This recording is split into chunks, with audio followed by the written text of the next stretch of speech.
Goeiedag, ek groet jou in die kosbare naam van Jesus Christus. Jesus sê Matteus 6 vers 7 en 8. En as julle bid, gebruik nie 'n ydelle herhaling van woorde soos die heidene nie, want hulle dink dat hulle deur hul baie woorde verhoor sal word. Moet dan nie soos hulle word nie, want jou Vader weet wat julle nodig het voordat julle hom vra. Wanneer iemand sê, ek weet nie hoe om te bid nie, bedoel hulle gewoonlik dat hulle nie weet hoe om te bid soos ander Christene wat hulle al gehoor bid het. En dit is verkeerd, want elke kind van God praat op hulle eie unieke manier met hom.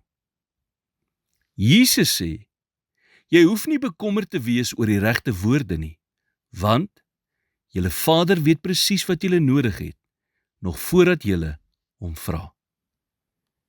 Jy hoef dus nie selfbewus te wees vir hoe jy bid nie, want God gradeer ons nie op hoe goed ons onsself uitdruk nie.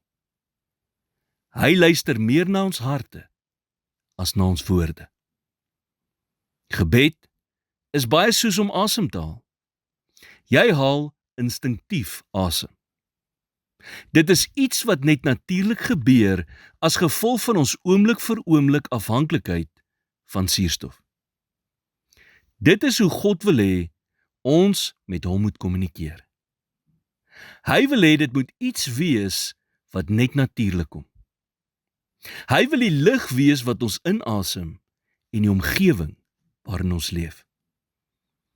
Deur gebed kan ons in voortdurende kontak met God wees. Jesus sê Matteus 6 vers 6, bid jou Vader wat in die verborgene is, en jou Vader wat in die verborgene sien, sal jou in die openbaar vergelde.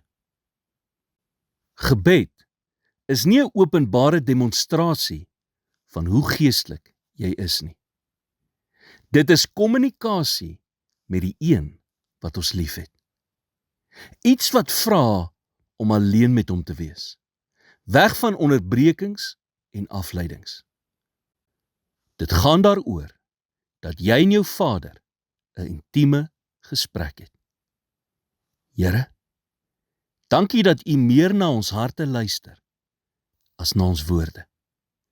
Help my om U altyd met opregtheid en vasberadenheid in elke aspek van my lewe te soek. In Jesus naam bid ek dit. Amen.